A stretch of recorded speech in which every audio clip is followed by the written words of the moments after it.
So at the end of this, if I do the operation, I store this whatever the username and the corresponding password, which is a hashed value of that PXI hash value, and that is what I maintain in the table, the username and corresponding hash value.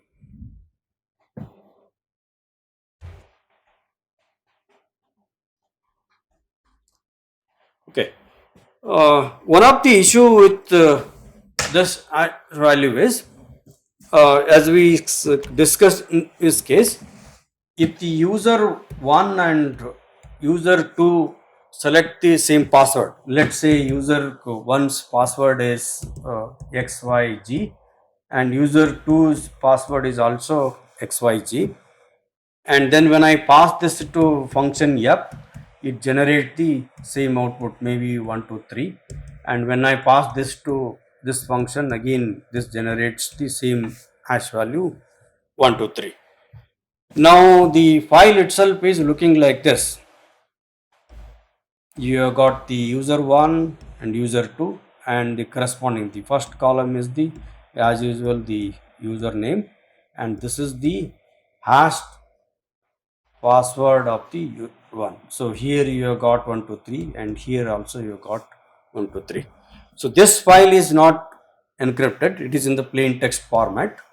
Now if let's say user 1 wants to log in, so he supplies its username and password, and as usual you take this user u1 is in the plain text format, you can go and check whether it is a valid user, and you take this password and then pass it on to the function yep, and then whatever the output that get generated, you go and check whether what is the word. And similarly, if you just look at the or screen the this file where the username and the hashed passwords are stored, I can see two passwords having the same value. So if the user 1, instead of claiming to be user 1, if he is claimed that user 2 and supply the password P1, then also he can actually log in function yep, then also he can actually log in because it produces the same hash value. So this is another issue. If I maintain the passwords as hash values, and if two hash values, two entries within got the same hash values, then one user and the other user's password can be verified with the same thing. So this becomes another issue. So user 1 and user 2 probably by just looking at the entries of hash values, they might have chosen the same password.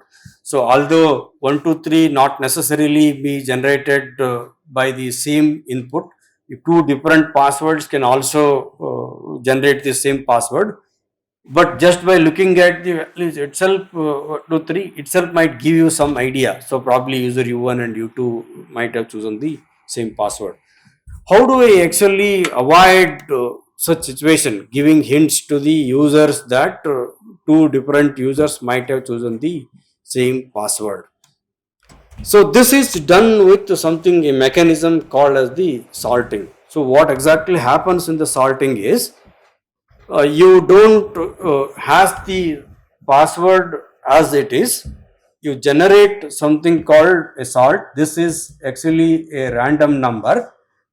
You take the user password, let's say user 1 has got the password P1, you take this password, concatenate this with the random number. So P1 concatenation with the random number, which is the also the salt value. You these two values together you give it to the function yum. So by adding a random number, even the P1 selected by the user 1 and user u2 also, let's say select the same password P1, as long as the random number generated for the user 1 and user 2 are different, when I concatenate these two, the input to the function yep look different. So in that case, for the user 1, the password, the hash value that get generated might be 1, 2, 3, 4.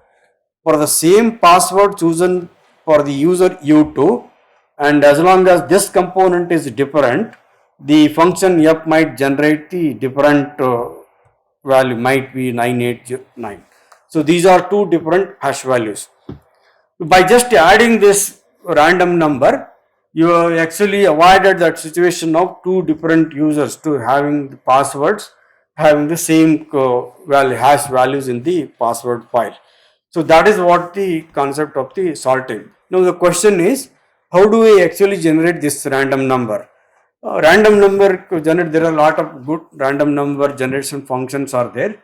The way they operate is, you take the reference clock value as a reference, the current time, and then you give it to some other function, do some mathematical operations and derive some number. So that number is actually used as a random number. That is exactly the salt value. The earlier versions of the Unix systems used 12-bit such random numbers. So you, irrespective of what is the password length, you generate a 12-bit random number, concatenate that with the password, and then give it to the the function and then you generate whatever the hash value that it generates, you take and then go and store inside the uh, password file. So that is exactly what is done.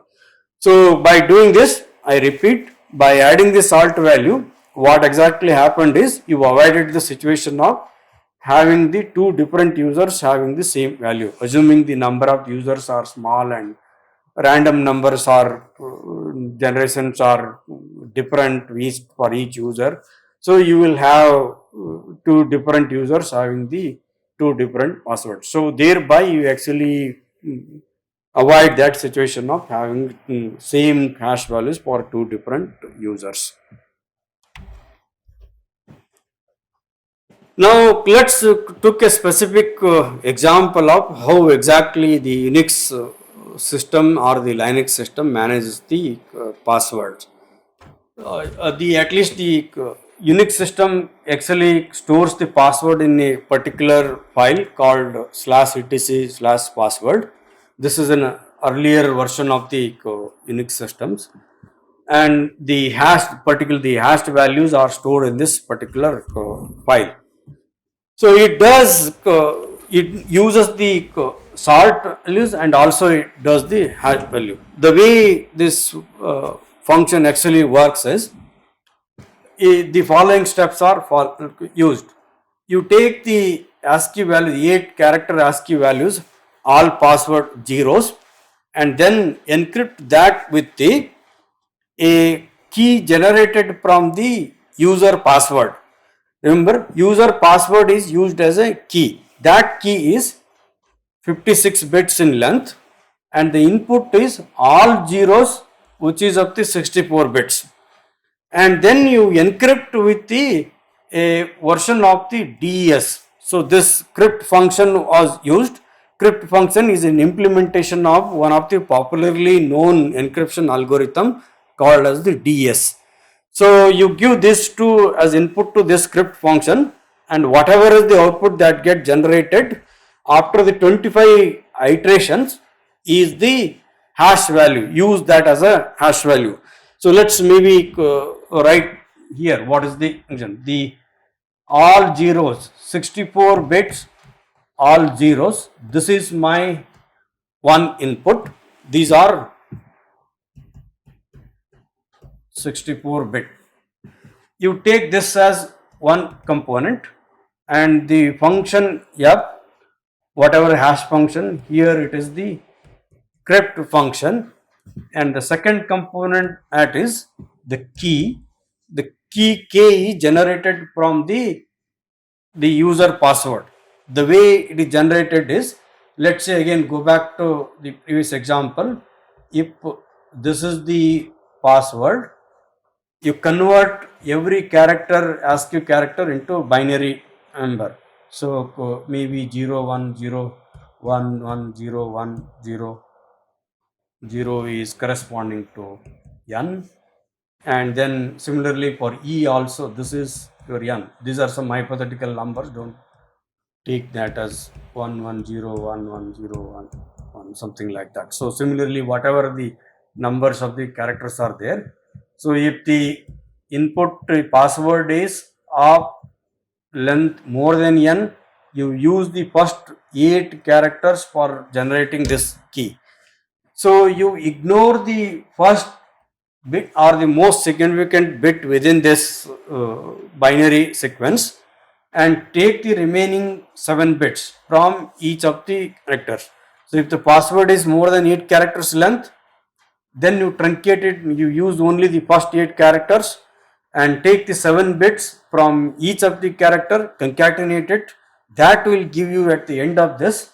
So 8 characters, 7 bits from each, 56 bit key. So use that 56 bit key for this encryption. On the other hand, if the password itself is less than 8 characters, then you put leading zeros, make it 8 characters, then again do the same thing. So ignore the most significant bit and use the remaining 7 bits, concatenate all the bits, generate the 56 bit key and use it for encryption. So the same key, this is the iteration number 1. Let me write here, iteration 1. So similarly, whatever the output that get generated, use that as input to the next is. So same crypt function and then the same 56 bit key, do the second iteration, continue this operation, how many times? 25 times. At the end of this, after the 25th iteration, whatever the number that get generated, that is your hash value. This is what the Unix systems or the Linux systems actually, nowadays a variant of this is used, but with the original algorithm was something like this. So this value is the final value is actually stored in the password file, where in this /etc/password file. So this is how the Unix systems actually generate and manage the password. So when you want to verify, what you need to do? You need to take the user password, again do this binary conversion, ignore the most significant bit, generate the 56 bit key, start with all zeros, 64 bit number, and then do the encryption 25 times, generate the hash value, take that hash value and go and check what is the stored hash value in the password file. So that's all the verification is. So now the question is, second thing, we said that the password itself is not the only thing that is used, but salt is also used. So you use the password and the salt together for the encryption. So if salt is used for the encryption in the DES algorithm, you need to maintain that salt value also, the random number also inside the file, so that when you generate the key or give the input to the function, you also know what random number used for what username. So the table itself might look like something like this. The user ID is the first column and then the plain text salt value and then the password. This password is the hashed password, hash value. So this is hashed. So now the function, the crypt function what we are talking is not only taking the one input the password, but also the salt value. These two are taken and again some form of the operation is done. You encrypt all zeros and then generate a hash value, come back and store in this password file. So how does the verification happen?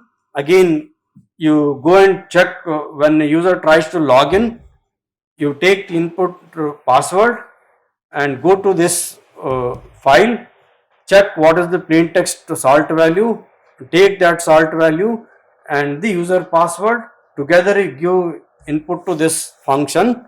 Crypt 3 is an advanced version, later version of the crypt function that we were seeing here.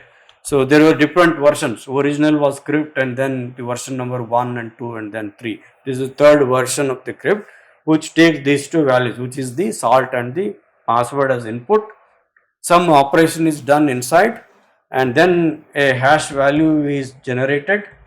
So they take this hash value, go and check in this corresponding place, whatever is there against that username. If these two matches, then the user is allowed to log in.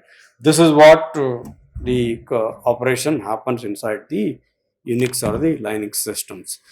Crypt 3 is again kind of a bit old function. Nowadays, the Linux systems use different async algorithms. We will see that in the next couple of slides. So, this is exactly what happens inside the verification and management process. So, now let's take a look at where exactly at least in the modern Linux systems, these passwords are maintained and what all other information is there inside those files. I said that the password, the hash values and the usernames are stored inside the password file, but the modern systems don't store the password in the /etc/password file. Now they divide the entire operation into two different files. One is the password file still that is there, and there is a concept called as the shadow file. The actual passwords are nowadays not stored in the password file, but it is stored in the shadow file, here in the shadow file. So then the usernames are maintained inside the password file, but the actual passwords are there in the shadow file. So let's take a look at what exactly is there in the password file and what exactly is there in the shadow file. The password file has got rows. For each user there is one row. So for example, root is one user, there is one row corresponding to that root user. Daemon is second user, and for that I have got another row, and so forth. So each row has got these many number of the entries, particularly the username, password, user ID, group ID, user information, home and cell. So these entities are separated by columns. Every time you have a column, so that becomes the end of the one component. So for example, if we take one particular row, so here in this case, this is the username, X is the password, assume that is the password for the time being, and then this is the next three is the user ID, group ID, and some information about that user. So any information that could be some verbal description about that user. So here is the system user, something like that, and then the home folder corresponding to that username, and then the last column indicate what is the cell that is given to that user when he or she logs in.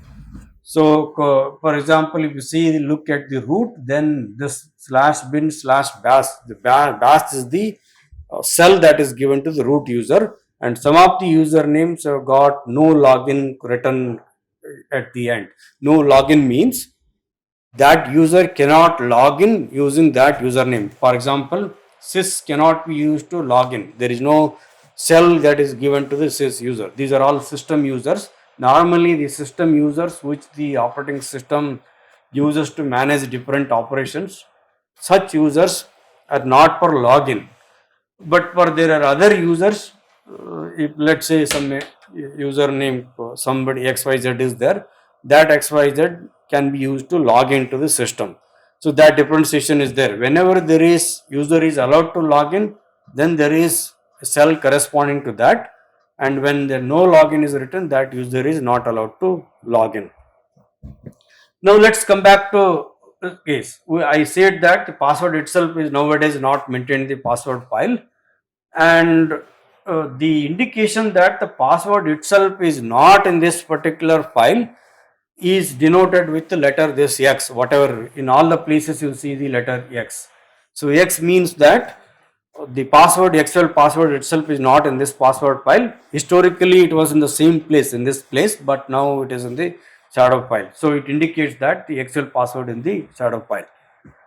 The shadow file also, if you look at the structure of the shadow file, there are rows, one row corresponding to each user. Whatever the usernames are there in the password file correspond for each username, each row, there is a corresponding row in the shadow file as well.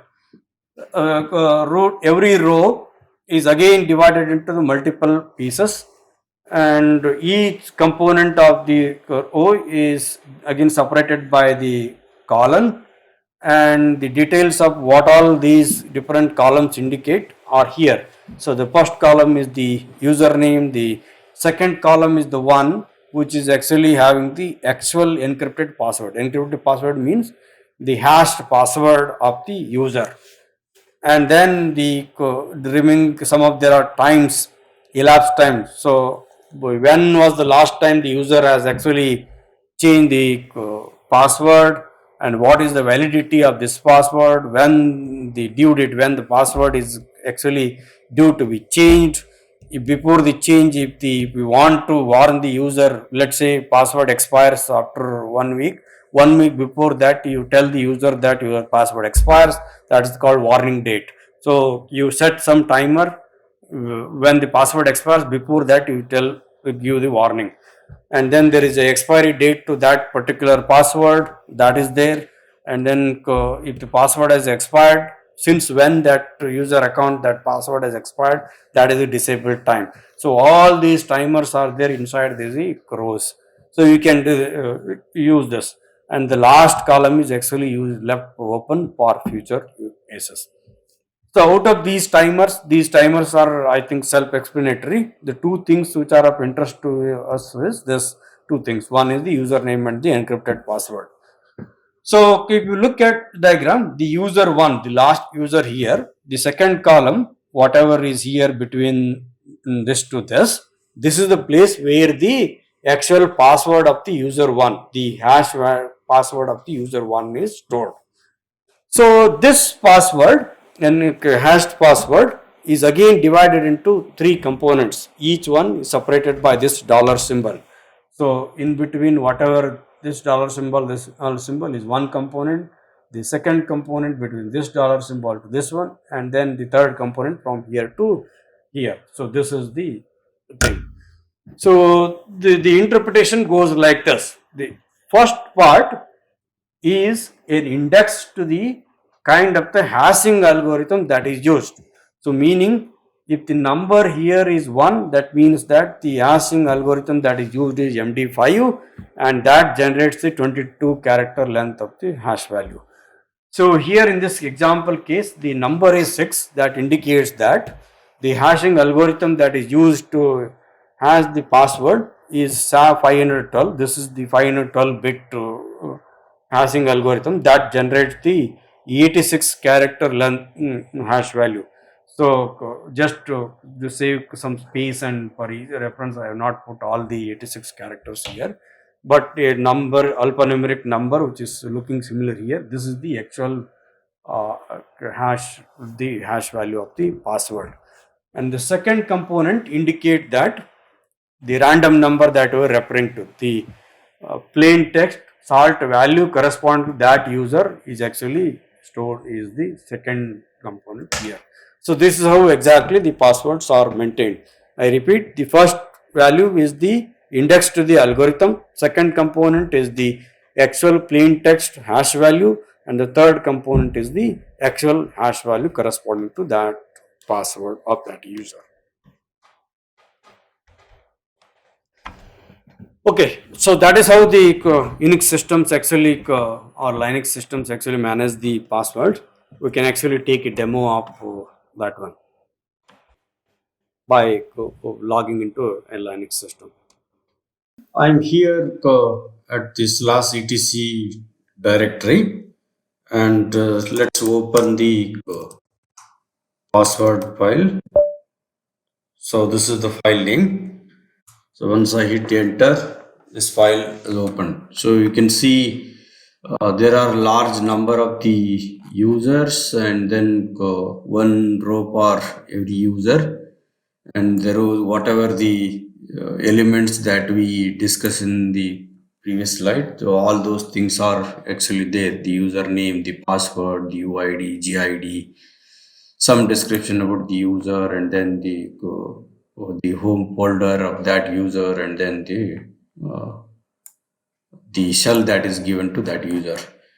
So normally these users, so many of them are system users, and there are no logins allowed. but only for this user this is allowed to log in. This Naminath is allowed to log in, and then the corresponding home folder and the shell that is given, that is shown here. So this is about the password file. As I said, X indicate the password is in the shadow file. So now let's close this file and open the shadow file. Okay, this is the file, and you should see again the corresponding whatever the usernames are there. For them, you got the password entries here, one row for one user. And similarly, the last user Naminath has got this one. The Excel password is actually here, and this is again divided into three parts as we discussed. And one thing that I forgot to list, there are some wherever the password is supposed to be there is an exclamatory mark and star mark. Both of them indicate that the user cannot log in. There is no password set hash value that is calculated, and you cannot use that username to log in. The only difference between this explanatory and star is that permanently that user is not allowed to log in, but an exclamatory mark is currently there is no login set, there is no hashed password stored here, and that username cannot be used to log in. But in future, if you want, you can set a login, you can enable login for its user. That is the only difference. So let's close this. So after having seen the demo of the password file and the shadow file, I want to end this discussion by taking some examples of how you can actually mount an attack, password cracking attack on the systems, on the authentication methods. There are different ways of doing the attack. The simplest attack is something called as the dictionary attack. And there are two cases here in the dictionary attack. One is when the salting method is used, that time how do we crack the password? Second thing, when there is no salt involved, then how we crack the password. So in the dictionary attack, what I have is, I have a file. This file contains the commonly used words or commonly used passwords. What are the likely passwords that are used in the system in any password by any user? You compile that list and make it a file. So here 2003 is one entry, passes, the second password 65. These are all the possible passwords that you think are likely to be used by some users. So you have got a hashing algorithm, whatever the choice of the hashing algorithm. This is our function F. You take one word and then pass it into this hashing algorithm. So in the absence of the salting, one word generates one hash value. The second word generates the second hash value.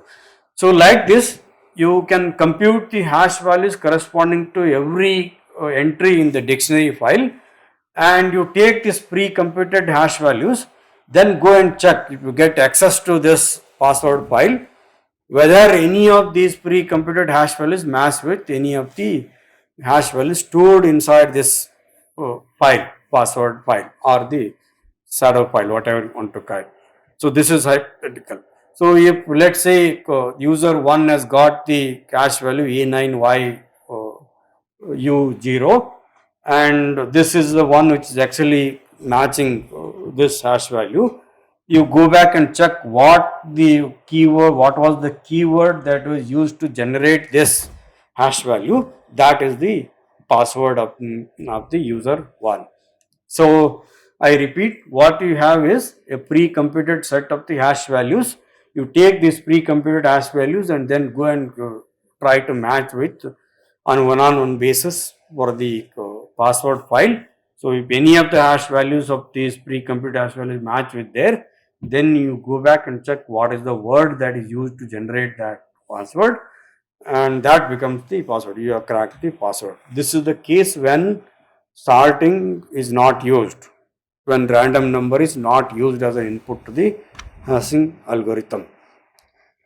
If on the other hand sorting is used or random number is used as an input, then the scenario slightly changes. On this, I still have a file containing the possible passwords. These are the commonly used passwords, dictionary of the passwords. I'm guessing that these are the one of these should match with some username passwords. So now the scenario changes depending upon the length of the salt. Let's say the earlier versions of the Unix used 12-bit salt value. Now I don't know what is the salt value corresponding to user 1. So what is the salt value corresponding to user 2? Then how do I pre-compute the hash values of these words? So the only way that you can do is, so you take the 12-bit salt value for all possible values of the 12-bit salt values. You take for one dictionary word, you systematically generate all possible combinations of these 12 bits of the salt value, and then give that is the hashing algorithm as an input, and whatever the hash value that you generate, you come back and store. So for example, for the word 2003, for the 12-bit one possible combination of this 12-bit input, this is the salt hash value.